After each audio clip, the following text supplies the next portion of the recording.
Dahil sa hirap ng buhay, wala nang nagawa pa si Angel kung hindi ang sumama sa mga tulisan na kanyang mga kakilala. Bata pa lamang kasi siya noon. Namulat na rin siya sa mga gawain ng mga ito. Dahil bago pa man magkaroon ng pamilya ang kanyang ama, napapabilang na din ito sa kanilang grupo. Subalit dahil sa nangyaring sagupaan sa mga mananakop na nagpumilit na sakupin sila, namatay ang kanyang ama, ina, at maging ang dalawa niyang kapatid. Maswerte nga noon si Angel dahil nakatakas siya at nakapagtago sa isang malaking kuweba. Bunsod noon, hindi siya napansin ng mga dayuhan at nakaligtas siya mula sa kanilang kamay. Binalikan niya kaagad ang kanilang bahay at siya'y nanlumo nang makitang wala ng buhay ang kanyang mga magulang at mga kapatid. Iginala ni Angel ang kanyang paningin sa paligid at ganoon na lamang ang kanyang puot nang makitang halos lahat ng kanyang mga kanayon nakahandusay na sa lupa at wala ng mga buhay. Dahil hindi siya sigurado kung naroon pa ba ang mga mananakop, nagpasya siyang bumalik na lamang sa malaking kuweba kung saan siya nagtago. Tiniis niya ang kanyang uhaw at gutom hanggang sa makarinig siya ng mga boses ng mga kalalakihan. Agad siyang napaisip na marahil mga kasamahan iyon ng kanyang ama, kaya hindi na nag-alinlangan ng batang si Angel at minabuti na niyang lumabas mula sa kuweba. Nakita ni Angel ang isang bangka na pamilyar sa kanya, kaya napatakbo siya patungo roon at agad na ibinalita sa mga kalalakihang naroon sa dalampasigan ang naganap. Ganun na lang ang galit ng mga lalaki na napag-alamanan ni Angel na mga kasamahan pala talaga ng kanyang nasirang ama. Sinabi pa nila kay Angel na gagawin nila ang lahat upang makapaghigante sa mga dayuhang iyon. Dahil wala nang kukup-kup kay Angel, nagpasya na ang mga tulisang iyon na dalhin siya at isama na lamang sa kanilang kutak. Halos madurog na din ang puso ni Angel dahil mawawalay siya sa kanyang pamilya at maging sa kinalakhang lugar. Subalit mas inisip niya ang kanyang kapakanan. Darating ang panahon at magkukross ang landas namin ng mga dayuhang yun. Iisa-isahin ko silang pupugutan ng ulo nang sa gayon maipaghiganti ko ang aking mga magulang at ang aking mga kapatid. Tiimbagang nawika niya sa kanyang sarili. Noong makarating siya sa kuta ng mga tulisan, nanibago siya. Madalas siyang nag-iisa habang nagmamasid sa mga kalalakihan na nagsasanay sa pakikipaglaban. Inaliw niya ang kanyang sarili noon hanggang sa matuto na rin siyang lumaban kahit pa na hindi siya nakakapag-ensayo. Isang umaga, niyaya siya ng isa nilang kasamahan para mag-ensayo. Noong una, medyo natatakot pa si Angel. Subalit nang nangako ang kasama nilang iyon na tutulungan niya siyang lumaban, hindi na nagdalawang isip ang bata. Magmula rin noon, naging ugali na nila mag-ensayo doon sa tabing dagat. Hanggang sa tuluyan ng naging binata si Angel. Isang gabi, nagpasya ang kanilang pinuno na magpulong sila. Sinabi kasi nito na may isang lugar sa kabilang isla ang naging kaanib na ng mga dayuhan at kinakailangan nilang puksain ang mga taong nakatira doon. Kailangang maisip ng mga tao na ang mga dayuhan, hindi mga kaibigan. Kung hindi ay mga kaaway na kailangang ilagan o kung hindi man, patayin. Saad ng kanilang pinuno. Habang nagsasalita ang kanilang pinuno, naging panay na ang kanyang pagtitig kay Anghel. Hanggang sa lumaon, tinawag niya si Anghel at sinabi na bibigyan niya ng misyon ito nang sa gayon ay mapatunayan niya ang kanyang galing. Wala namang nagawa si Anghel kung hindi ang pumayag sa kagustuhan ng kanilang pinuno. Tinanong niya ito kung ano ang kanyang magiging misyon at nakaramdam siya ng kaba nang malaman na nais siyang gawing pinuno ng mga tulisan na sasalakay sa isla na kanilang pupuntiryahin. Kailangan maubos niyo ang mga taong may simpatya sa mga dayuhang mananakop. Wala silang lugar dito sa atin. Kapag maubos niyo ang mga iyon, kunin niyo ang lahat ng maaari nating mapakinabangan mula sa kanila. Saad ng pinuno ng mga tulisan. Napatango naman si Anghel at nang mismong panahong iyon, inihanda na nila ang kanilang bangkang gagamitin. Hinasa na rin niya ang kanyang kampilan na ipinagkaloob sa kanya ng kanyang mga kasamahan. Bago pa man sila umalis, nagsagawa pa ng ritual ang mga kababaihan doon at maging ang mga kabataan. Nang sa gayon, magiging matagumpay ang kanilang gagawin. Ayon pa nga sa mga matatanda roon, dahil sa natural na ritual, gagabayan sila ng mga diwata sa kanilang misyon. Noong matapos na ang nasabing ritual ay inihanda na nila ang lahat ng kanilang mga kagamitan. Saka nagpasya na silang pumalaot. Alam kasi ni na Anghel na iyon ang tamang pagkakataon. Gawa ng natutulog na ang mga tao sa kabilang isla. Umayon naman sa kanilang panahon.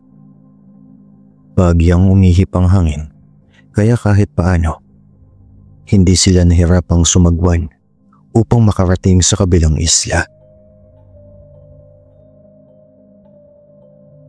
Dumaan ang halos 5 oras. Natatanaw na nila ang islang kanilang aatakihin. Palibhasa kasi, kabilugan ng buwan na yon, kaya alam din ni na Anghel na hindi sila mahihirapan. Tuluyan silang nakarating sa dalampasigan ng naturang isla at kahit may isang ingay na nagbabadya ng kanilang pagdating ay walang nakarinig. Dahil doon, nakumbinsi sila na natutulog na ang lahat ng mga taong naroon at magiging sorpresa para sa mga taga roon ang kanilang pagsalakay. Nang makaapak na sila sa tabing dagat, kanya-kanya na nung takbo ang mga tulisang kasama ni Anghel. Pinasok nila ang mga kabahayan doon at ang mga nanlaban sa kanila, walang awa nilang pinapaslang. Kinuha rin nila ang mga mahalagang bagay na alam nilang mapapakinabangan. Noong matapos nilang gawin iyon, kahit na nagmamakaawa na ang mga taong nasa loob noon, hindi nila ito pinakinggan. Sinunog nila ang mga kabahayang naroon at walang awang pinapatay ang lahat ng mga taong pinaghihinalaan nilang nakikipag-alyansa sa mga dayuhan. Halos mabingi si Anghel dahil sa mga iyakan at sigawan na kanyang naririnig. Subalit habang nasa ganong sitwasyon ay iniisip na lamang niyang ipaghihiganti niya ang kanyang mga magulang at ang kanyang mga kapatid. May ilan pang mga kalalakihan ang lumaban sa kanila, subalit wala silang nagawa sa bagsik na mga tulisan. Lahat ng mga kalalakihang naroon, pinugutan nila at itinapon ang mga ulo nila sa dalampasigan. Lahat ng mga kasamahan ni Anghel napabilib sa kanyang angking galing sa pagkikipagbaka, gawa ng mabilis niyang napapatay ang mga kalalakihang nakikipaglaban sa kanya. Sa maikling panahon lamang, naging maliwanag ang paligid dahil sa mga bahay na tinutupok ng apoy. Halos lahat na rin ng mga taong naroon nagawa nilang paslangin nang walang kahirap-hirap.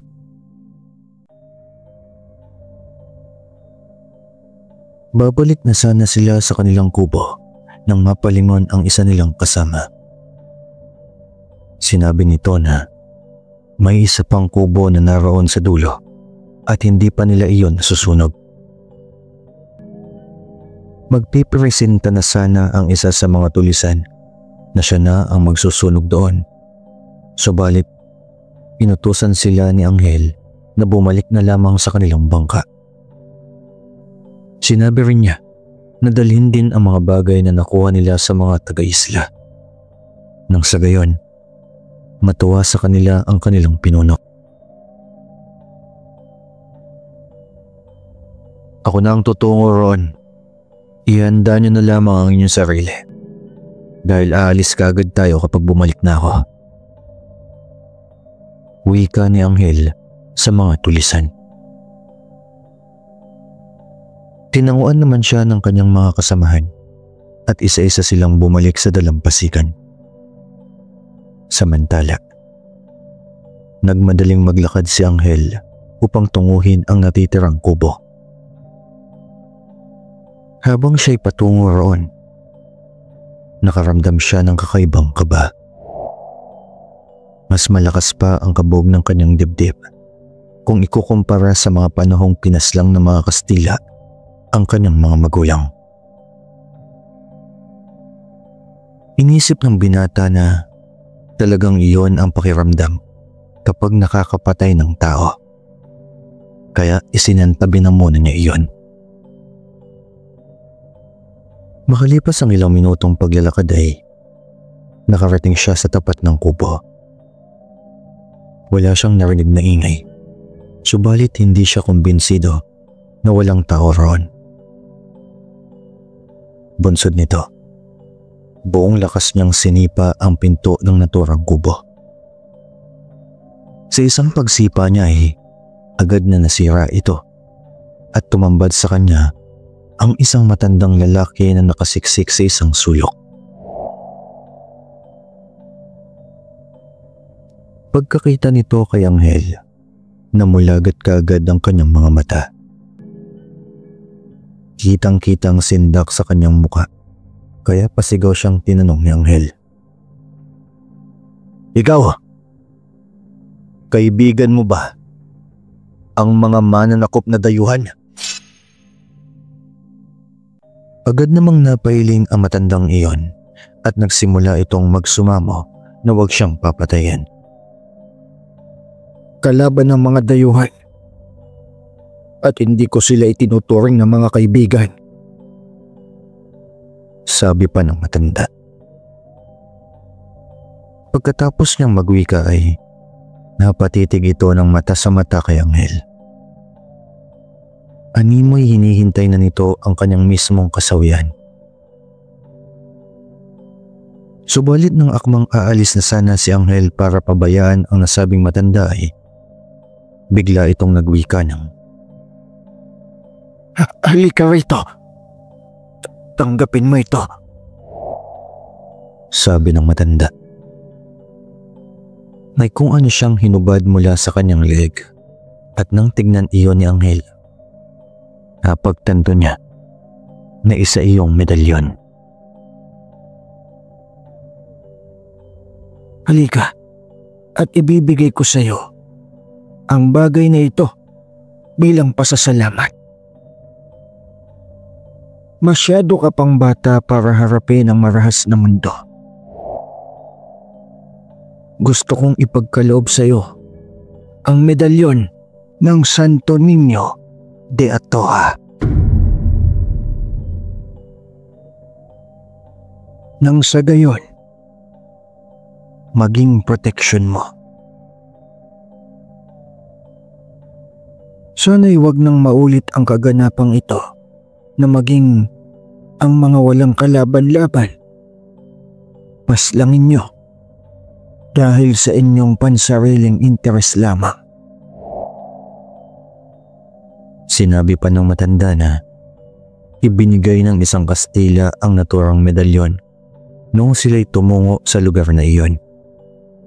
Subalit anya, kahit kailan, hindi niya itinuring ng mga kaibigan ang mga nasabing dayuhan.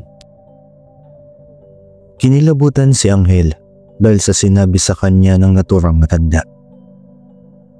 Napag-isip-isip niya sa kabila ng kanilang pagnanais na kalabanin ang mga dayuhan.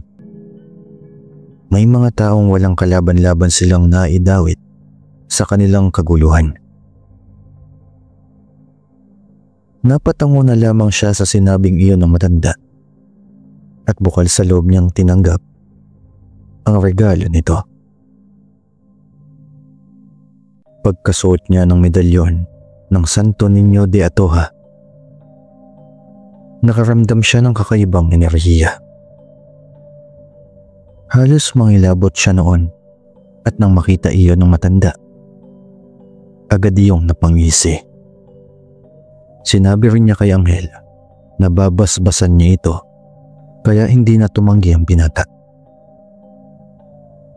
Binasbasan nga iyon ng matanda at pakiramdam niya ng mga sandaling iyon, nagbago ang kanyang pagkatao. Nagpasalamat siya sa naturang matanda at ng mga panahong iyon, nagpaalam na siya rito. Hinayaan na lamang niya ang matandang mabuhay at hindi na rin niya sinunog ang kubo nito. Napag-isip-isip ni Anghel na dahil hinayaan niyang mabuhay ang matandang iyon, posibleng makarating sa mga Kastila ang kanilang ginawa. Paniguradong katatakutan kami ng mga dayuhang iyon.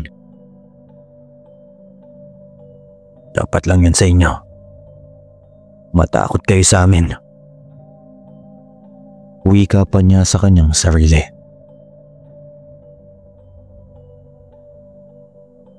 Dumiretso na siya sa kanilang bangka at nang makita niyang nakahanda na ang mga tauhan niya upang umalis, sumakay na rin si Anghel dito.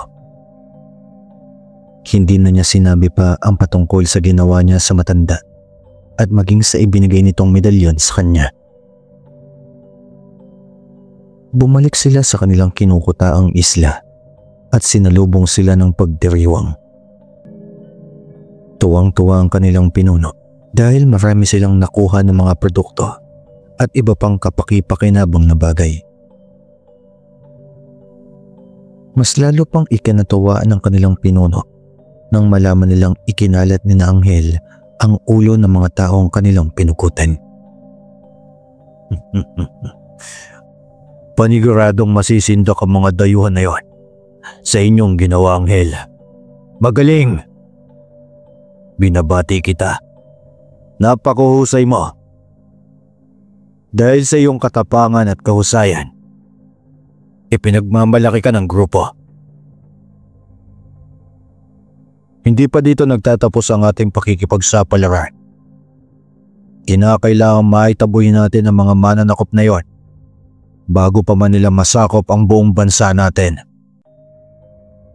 Wika ng kanilang pinuno.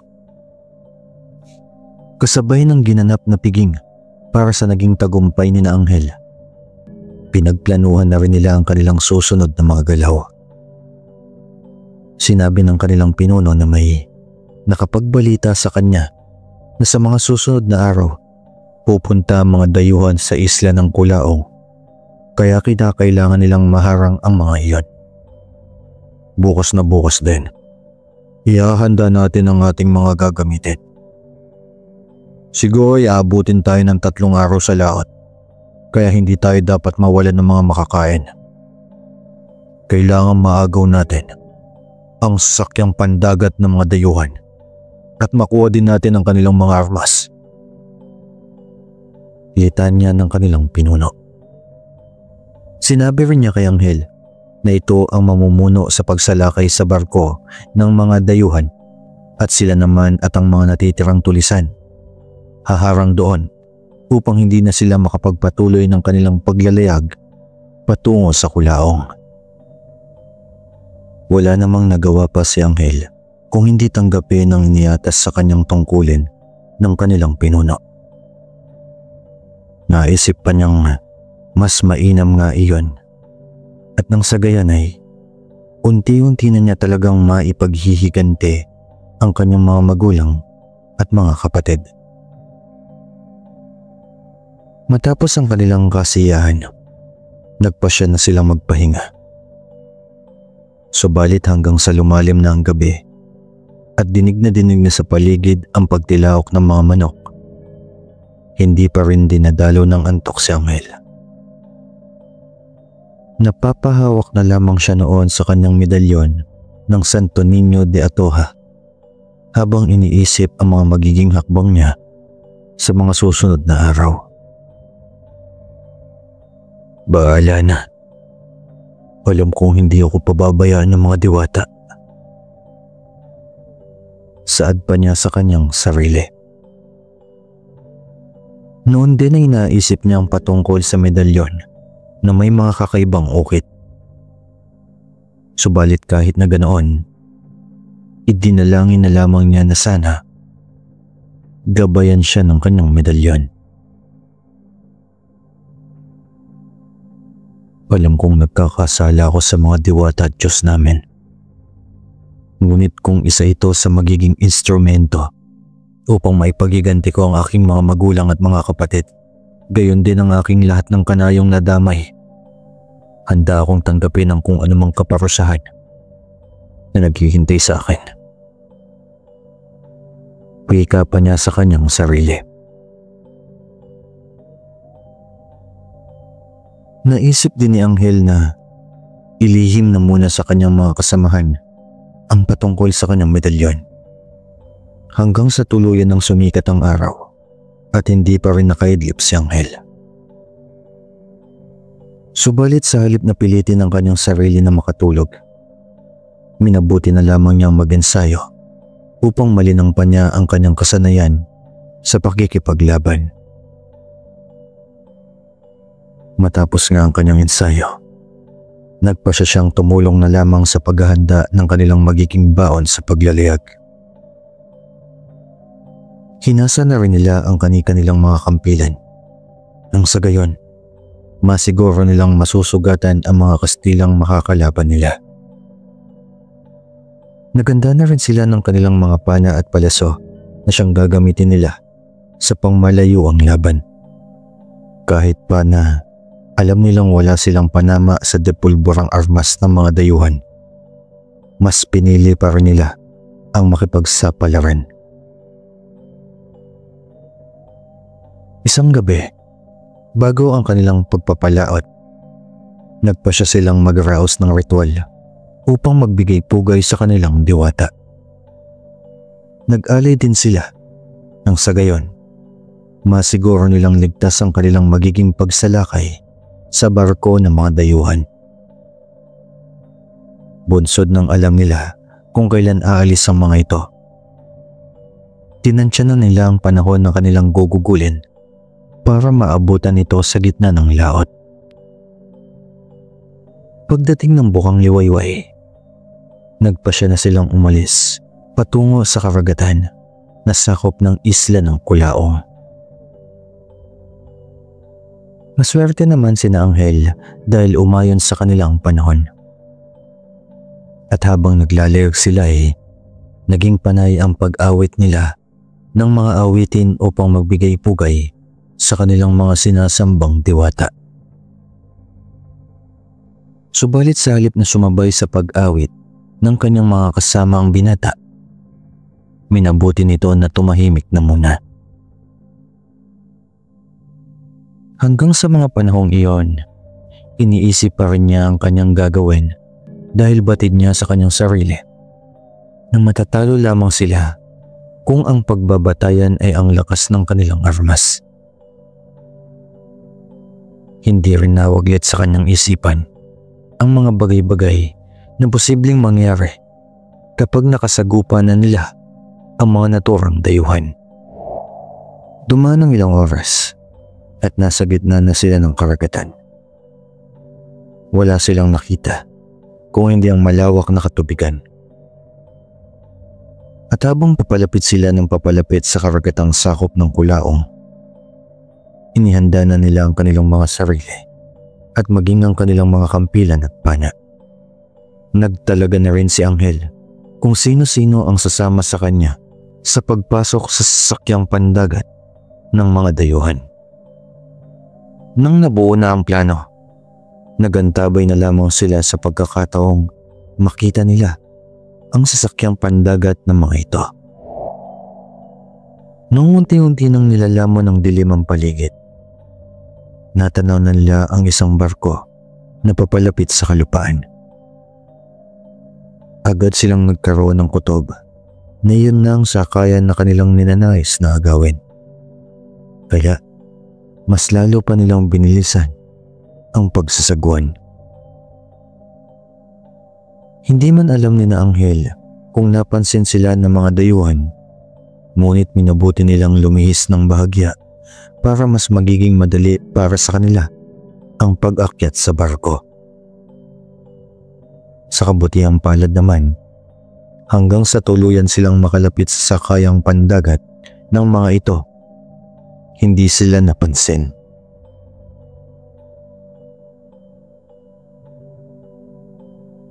Noong mga panahong iyan ay nagpasya na sina Anghel na tumalon sa kanilang bangka at lumipat sa barko ng mga dayuhan.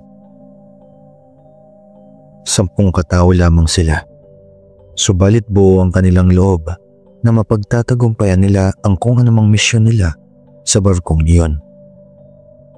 Noong makalipat na sina Anghel, umikot ang bangkang sinakyan nila at tumungo sa harapan ng barko ng mga naturang dayuhan.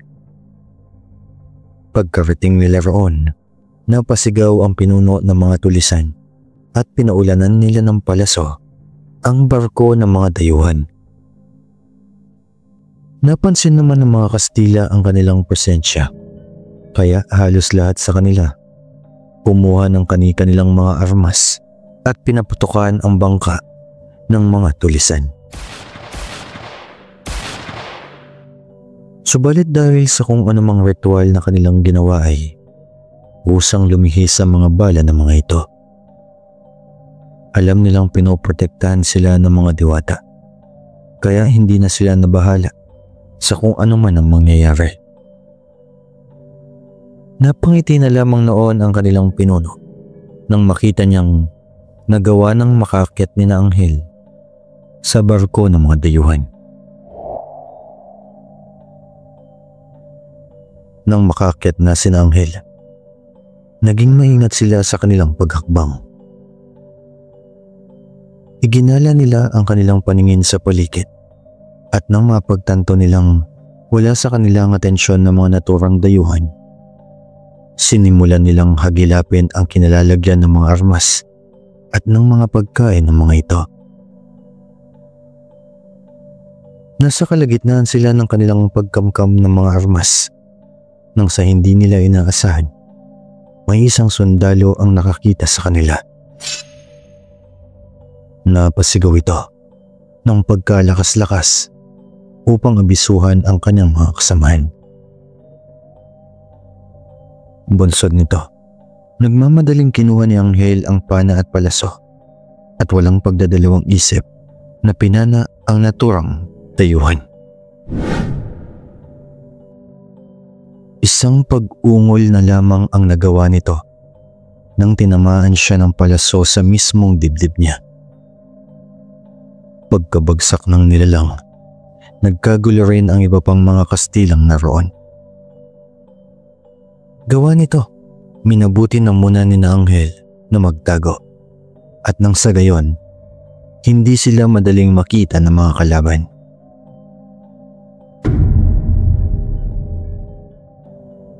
Walang ano-ano. Nakita ni na Anghel na nilapitan ng iba pang dayuhan ang kasama nilang wala ng buhay. Nagsisigawan sila habang nagpapalinga-linga sa paligid. Walang ano-ano, may isang kalaban ang napatitig sa bahagi kung saan nagkukubli sina Anghel. Napagtanto ng binata na nagawa silang mapansin ng naturang dayuhan, kaya minabuti niyang abisuhan ang kanyang mga kasama. Lalabas ako para ituon nila sa akin ang kanilang atensyon. Kapag nasa akin na ang atensyon nila, sinyasan nyo na ang mga kasama natin na mas lumapit pa at ipuslit nyo ang mga armas at pagkain na nakuha natin sa barkong to. Ako na ang bahala sa mga dayuhang ito. Wika pa ni Anghel. Napatango naman ang iba niyang mga kasama at sinunod kaagad ang kanyang habilin. Noong mga sandaling iyon, hinawakan ni Anghel ng mahigpit ang kanyang pana at inihanda niya ang kanyang sarili. Saktong pagkalabas niya, agad niyang pinana ang mga dayuhan at nagawa niyang masugatan at maibuwal ang 5 sa kanila. Nagalit naman ang mga sundalo kaya sinubukan nilang barilin si Anghel. Subalit ganoon na lang ang kanilang gulat nang mapagtanto nilang hindi man lang pumuputok ang kanilang baril kapag itinututok nila iyon sa dayuhan. Ilang beses nilang sinubukang barilin si Anghel, ngunit hindi nila ito napagtagumpayan. Noong magpapaputok naman sila sa ere, pumutok naman ang kanilang baril, kaya labis ang kanilang pagtataka. Nang mga sandaling iyon, muli pa silang pinana ni Anghel hanggang sa maubos na ang kanyang palaso. Nagawa niyang patamaan sa ulo ang kanilang mga kalaban, gawa ng hindi nila inaasahan ang gagawin ni Anghel. Mas lalo pang nanggalaiti ang mga dayuhan dahil sa ginawa ng tulisan. Kaya lahat sila humugot na lamang ng kanilang mga espada at mabilis na sumugod kay Anghel. Napangisi naman noon si Anghel ng mga sandaling iyon at kinuha niya sa kanyang kaluban ang kanyang matalas na kampilan. Ibubuhos ko ang dugo niyo sa barkong ito. Wala kayong karapatan na alipinin kami. Mga dayo lamang kayo at sinisiguro kong hinding-hindi na kayo makakauwi pa ng buhay sa inyong bansa. Wika ni Anghel. Sinalubong niya ang mga dayuhan at naglaban sila ng patalim sa patalim. Subalit dahil merong suot na kalasag ang mga Kastilang iyon, nahirapan siyang masugatan ng mga ito. Naisip pa ni Anghel na mas mainam sana kung may palaso pa siya, dahil kapag nakita niya ang mahinang bahagi ng kalasag, doon na lamang niya itutuon ang kanyang palaso. Subalit dahil kampilan ng kanyang hawak, nahirapan siyang paslangin ang mga dayuhan. Ilang beses ding dumampi sa kanyang balat ang mga espada ng mga Kastilya, subalit wala siyang natamo na kahit isang sugat. Napansin naman iyon ng mga Kastila kaya nasindak sila kay Anghel. Tinawag pa nilang demonyo at bruho si Anghel. Tinawag pa nilang demonyo at bruho si Anghel dahil hindi nila ito nagagawang masugatan. Subalit sa halip na pakinggan ang sinasabi ng mga naturang dayuhan, mas itinoon pa ni Anghel ang kanyang pansin sa pagpaslang sa mga ito. Dahil hindi niya magagawang sugatan sa bandang katawan ang mga dayuhan, pinuntiryan niya ang kanilang mga mata. Hindi naman siya nabigo dahil kahit magaling ang mga dayuhan sa kanilang bansa, hindi nila nagawang tapatan ang galing at bilis ni Anghel sa paghawak ng kampilan. Nung lumaon, nagawa niyang bulagin ang mga dayuhan at ang bawat nabubuwal sa sahig, hinuhubaran nila ng kalasag sa bandang ulo at walang awang ginigilitan sa leeg. Matapos niyang gawin ito, kagaya ng kanyang sinabi, ikinalat niya sa sahig ng barkong iyon ang dugo ng mga dayuhan. Alam ni Anghel sa kaparaanang iyon, matutuwa pa lalo ang kanilang sinasambang diwata. Pagkatapos niyang gawin iyon, itinapon niya sa dagat ang mga katawan ng kanilang mga kalaban. Bago tuluyang magsaya sina Anghel, hinalughog niya ang buong sakayang pandagat ng mga iyon hanggang sa makita niya ang iilang mga dayuhan na naroon na nagsisilbing kapitan at tagabasa ng mapa. Sinubukan pa nilang barilin si Anghel, subalit naging walang silbi ang mga iyon. Mabilis naman silang nilapitan ni Anghel at nang makita ng mga ito na may hawak siyang kampilan, hinugot din nila ang kanilang espada at nilabanan si Anghel. Hindi naman nagpatinag ang mga tulisan sa kanila at kahit na mag-isa lang siya, nilabanan ni Anghel ang mga dayuhan. Noong lumaon, tuluyan na ring nabuwal sa lupa ang mga iyon. Kaya nagpasya si Anghel na itapon din sila sa dagat. Napailing na lamang si Anghel, gawa ng naging madali para sa kanya na kalabanin ang mga mananakop. Habang nasa ganong sitwasyon, agad na pumasok sa kanyang isipan ang kanyang medalyon na Santo Niño de Atocha. Hinawakan niya ito at nagpasalamat dahil sa paggabay nito sa kanya. Batid din ni Anghel na maliban sa gabay ng mga diwata, may proteksyon din siyang mula sa medalyon ng Santo Niño de Atocha. Magmula ngayon, may paghihiganti ko na talaga ang aking mga magulang at mga kapatid. Ang bawat dayuhang may ginagawa at binabalak na masama sa aking kapwa, papaslangin ko na walang pagdadalawang isip, sabi ni Anghel sa kanyang sarili. Nang mismong sandaling iyon, tinawag niya ang iba niyang mga kasamahan upang lumipat sa barkong iyon, maging ang kanilang pinuno. At nagtalaga na lang siya ng kanyang tauhan na siyang babalik sa kanilang kuta upang dalhin ang mga nakuha nilang bagay mula sa mga dayuhan.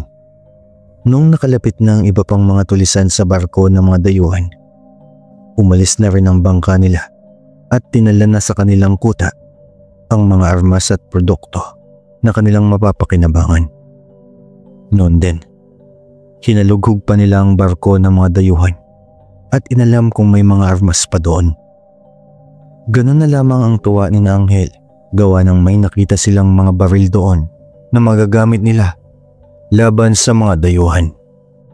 Nagtanong pa si Anghel sa kanilang pinuno kung ano ang susunod nilang gagawin. At hindi naman ito nagdalawang isip na magwika ng, pupunta tayo sa Kulaong at susubukan nating tignan kung naroon ang mga dayuhan. Kailangan magawa natin silang kumbenseng huwag makikisimpatya sa mga dayuhan. Kung kinakailangan takutin natin sila, gagawin natin iyon para lamang hindi makakapagpalakas ng puwersa ng mga dayuhang mananakop na yan. Napatango naman si Anghel sa kanya at nang mismong sandaling iyon ay dumiretso na sila patungo sa dalampasigan na sakop ng isla ng Kulaong. Habang nagpapatuloy sila, nagpasya silang magdiwang. Maswerte nga lang din sila dahil may mga alak silang nakuha sa barko na kanilang inagaw mula sa mga mananakop. Nang makarating sila sa dalampasigan, nakita nila ang mga taong naroon na natataranta. Kanya-kanya ng takbo ang mga kalalakihang nangingisda at ang mga babae namang naglalaba.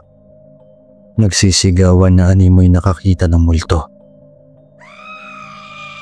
Napatawa na lamang sina Anghel noon, gawa ng marahil iniisip ng mga taga-roon na mga mananakop na dayuhan sila. Minabuti nilang bumaba ng barko at dahil nagkanya-kanya na ng takbo ang mga tao, wala na silang napagtaguan. Hahalugugin na sana nila ang buong paligid, subalit nagulat sila nang biglang sumulpot sa unahan nila ang mga kalalakihang may dalang mga itak. Sumisigaw sila at itinataboy sina Anghel. Kahit kasi napag-alamanan ng mga kalalakihan na hindi mga dayuhan ang dumating, mas lalo rin silang nabahala nang malaman ng mga pirata pala ang mga naroon. "Huwag kayong matakot sa amin. Nandito kami, hindi para makipag-away sa inyo. Nandito po kami para usisain kung may nakarating na mga mananakop dito." Tanong ni Anghel sa mga tao. Ibinalita rin nila na nagawa nilang paslangin ang mga mananakop na sana'y tutungo sa kanilang isla para sila'y sakupin. Kahit paano, kumalma naman ang mga taga roon at nakipag-usap ng maayos kina Anghel. Napag-alamanan nila sa bahaging iyon, wala pang nakakarating na mga dayuhan. Subalit sa halip na makampante, minabuti nilang maganda dahil sa posibleng banta ng panganib. Nanatili sa lugar na iyon si Anghel ng ilang araw at nagmatsyag sila sa paligid. Tinanggap din naman sila ng maayos na mga taga roon, kaya hindi sila nagutom at nauhaw. Ipinangako naman ni Anghel sa mga taga roon na hanggat naroon sila, walang dayuhan na makakasakop sa kanilang lugar. Isang gabi, habang naghahanda si Anghel ng kanilang mga dadalhin para sa kanilang pagbabalik sa kanilang kuta, may napansin silang liwanag na nagmumula sa karagatan. Dahil dito, inabisuhan nila ang mga tao na hanggat maaari, ihanda nila ang kanilang sarili. Dahil malakas ang kanyang kutob, napaparating na ang mga dayuhan. Noong mga panahong iyon, pumwesto na ang mga taga-Kulao at inihanda na din nila ang kanilang mga pana. Sinigurado din nila na mahihirapan ang mga naturang dayuhan na makalapit sa kanilang isla. Samantala, sina Anghel naman at ang kanyang mga kasamahan naghahanda na rin ng depulborang armas na nakuha nila sa mga Kastila. Iisang bagay lamang ang nasa isipan nila ng mga oras na iyon. Yun ay ang huwag hahayaang makaapak sa dalampasigan ang mga naturang dayuhan. Makalipas ang ilang sandali, nakita nilang papalapit na sa dalampasigan ang barko ng mga dayuhan. Napansin din nila na may mga dayuhang nakatayo at nag-aabang na tuluyang makadaong ang kanilang sasakyang pandagat. Dahil dito, nagbigay na ng hudyat ang dato ng naturang lugar na magpaulan na ng mga palaso sa mga paparating na dayuhan. Dahil nakatago sila, hindi kaagad nalaman ng mga dayuhan ang kanilang kinaoroonan. Mas lalo pang nagkaroon ng lakas ng loob ang mga katutubo noon nang marinig nila ang pag-ungol at sigawan ng mga Kastila. Ang sigawan at pag-ungol ng mga dayuhan. Alam ni Anghel na natamaan ng palaso ang ibang mga dayuhan, kaya naghiyawan ang mga ito. Noong mga panahong iyon, lumabas na siya at maging ang kanyang mga kasamahan para barilin ang mga naturang dayuhan. Nagkapalitan sila ng mga bala ng mga panahong iyon. Subalit dahil nakakapagtago ang mga dayuhan sa mga puno ng niyog na naroon, hindi sila madaling natamaan. "Sige, paputukan niyo sila ng paputukan. Huwag niyong hahayaan na makababa sila sa kanilang bangka," sabi pa ni Anghel sa kanyang mga kasama. Sinabihan din niya ang mga taga roon na magantay at kapag makita nilang bababa na ang mga Kastila, panain nila ang mga ito. Sinabi naman sa kanila ni Anghel Naaakyat siya sa sakayang pandagat ng mga dayuhan at aatakihin ang mga ito mula sa kanilang likuran. Nang mga oras na iyon, humingi ng gabay si Anghel sa mga diwata. Napabulong na rin siya sa kanyang medalyon upang manghingi ng patnubay mula rito. Pagkatapos niyang gawin iyon ay hinugot niya ang kanyang kampilan mula sa kaluban nito at nagmamadaling maglakad patungo sa sakayang pandagat. Habang naglalakad siya, hindi man siya pinapuputukan ng mga dayuhan. Kaya napagtanto niyang marahil may tagabulag din siyang taglay ng mga oras na iyon. Habang papalapit siya ng papalapit sa barko ay lumalakas din ng lumalakas ang kabog ng kanyang dibdib. Hindi niya alam kung ano ang dahilan noon, ngunit hindi siya nagpatinag sa kanyang nararamdaman. Nung naroon na siya sa bandang likuran ng barko ay narinig niyang nagsisigawan ang mga dayuhan. Agad na naisip ni Anghel na marahil sinubukan ng mga ito ang bumaba para sumugod na rin sa mga taga roon. Subalit lumipas ang ilang sandali, ang mga sigawan ng mga dayuhan naging hiyaw at pag-ungol. Noon din, narinig ni Anghel na napasigaw na rin ang kanyang mga kasamahan at saka mga katutubong nandun. Kukunin ko rin ang barkong ito at iuwi sa aming kuta. Ngunit bago ang lahat, kailangan naming maubos sa mga demonyong mga katulad nyo. Nang sa gayon, wala nang magiging problema ang mga taga-kulaong. Wika pa niya sa kanyang sarili. Ilang segundo siyang nagmasid doon. At nang mapagtanto niyang walang nagmamatsyag sa kanya, nagpasya na siyang isagawa ang kanyang binabalak. Minabuti niyang ibalik na lang muna sa kaluban ang kanyang kampilan. At pagkatapos, umakyat na siya sa naturang sakayang pandagat. Habang paakyat siya ay narinig niya ang mga hiyawan at mga pag-ungol. Dahil doon, napagtanto ni Anghel na marahil nagkaroon ng labanan sa pagitan ng mga Kastila at ng kanyang mga kasama. Noon din, inagilap niya ang mga tao na siyang nagpapaandar ng barko at nang makita niya ang mga iyon, binanta niya silang huwag nang lumaban sa kanya. Subalit sa halip na sundin siya ay minabuti ng mga iyon na barilin si Anghel. Kahit paano, pumatok naman ang kanilang armas. Subalit maging si Anghel, namangha nang mawari niyang kusang umiiwas sa kanya ang mga bala. Bunsod nun, walang takot niyang nilapitan ng mga ito at tinagagamit ang kanyang kampilan. Nanlaban pa ang ibang naroon, subalit dahil sa kabal at kunat ng balat ni Anghel, hindi siya tinablan ng kanilang mga sandata. Napapangiti na lamang ang binata nang makita niyang gulat na gulat ang mga dayuhan na yun. At bago pa man sila makalis para sabihin sa iba nilang mga kasamahan ang patungkol sa kanilang pagpasok doon ay tinuluyan na niya ang mga ito. Noong mapas lang na niyang mga Kastila noon ay kinaladkad niya ang dalawang katawan at minabuting puntahan ang iba pang mga mananakop. Nakita niyang nakatalikod ang mga Kastilang iyon.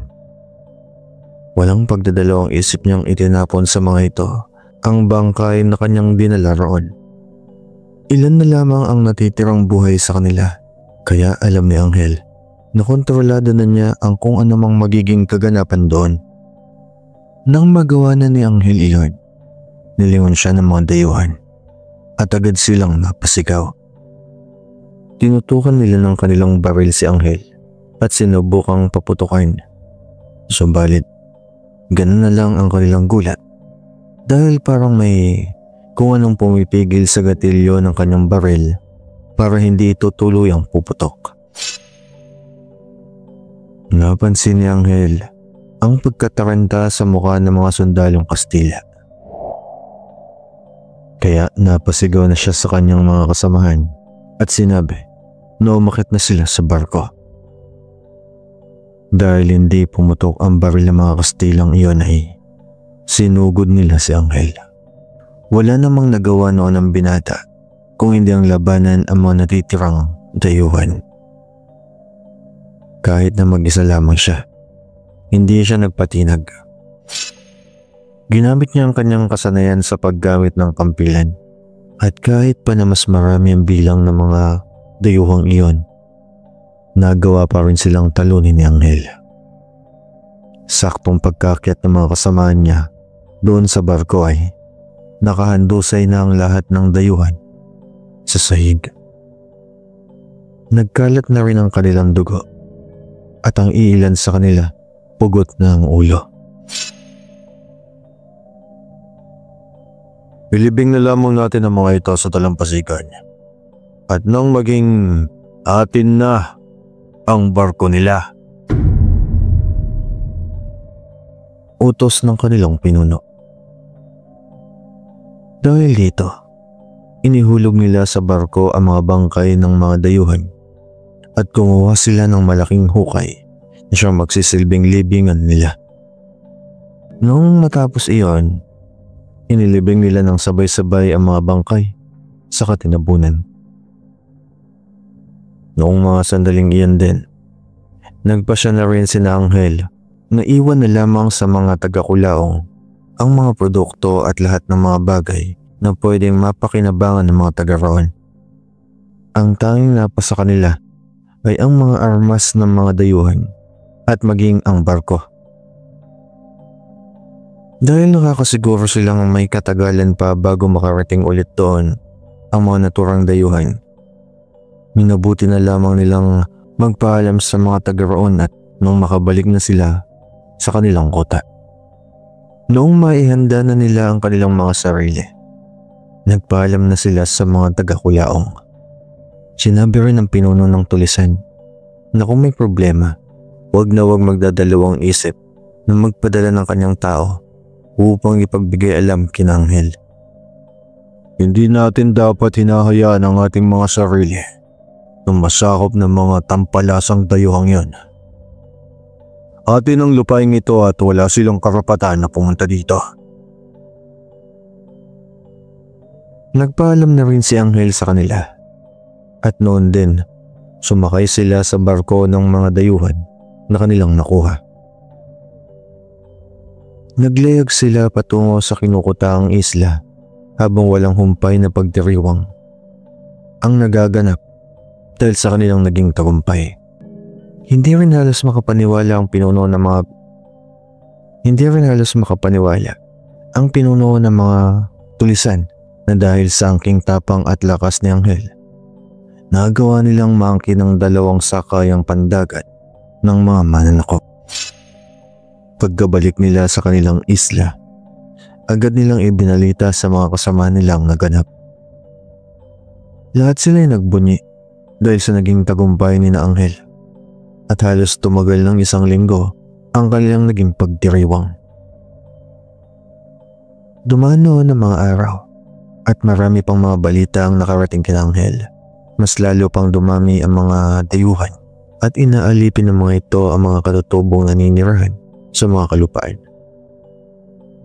Sa kadahilan ng iyon, napagpasya na lamang nilang ihanda ang kanilang mga sarili. Napagtanto na rin ni na Anghel na kinakailangan nilang lumipat ng mapagkukutaan dahil madali lang makita ng mga dayuhan at iba pang mga kalaban nila ang kanilang kuta. Nalaman din kasi nilang may ginagamit na instrumento ang mga ito upang mapadali nilang makita ang mga malalayong lugar. Isang gabi, nasa kalagitnaan na sila ng kanilang paghahanda para sa kanilang paglipat ng kukutaan nang makarinig sila ng ingay. Labis na nagtaka ang pinuno ng mga tulisan at agad na nagtanong kung ano ang nagaganap. Nang malaman niyang sinugod sila ng mga dayuhan at ng mga iilang katutubo, agad niyang ipinatawag si Anghel at ang iba pa nilang mandirigma. Sinabihan niya ng mga ito na ihanda ang kanilang mga sandata at maging ang kanilang sarili para sa isang magaganap na madugong labanan. Napatango naman si Anghel sa itinura ng kanyang pinuno, sa tinura ng kanilang pinuno, at pinamunuan niya ang hukbo na siyang magtatanggol sa kanilang buong nayon. Alam niyang marami ang mga kalaban nila, subalit sa halip na matakot, mas lalo pa siyang ginanahan. Inilatag niya sa kanyang mga kasama ang kanilang magiging plano. At nang maayos na iyon ay nagmadali na silang pumunta sa dalampasigan. Kailangan mapas lang natin silang lahat bago pa man sila makatuntong dito. Kailangan walang malagas na kasama natin. Protektahan natin ang bawat isa. Dagdag pa niya. Noong mga sandaling iyon, hawak ni Anghel ang kanyang kampilan.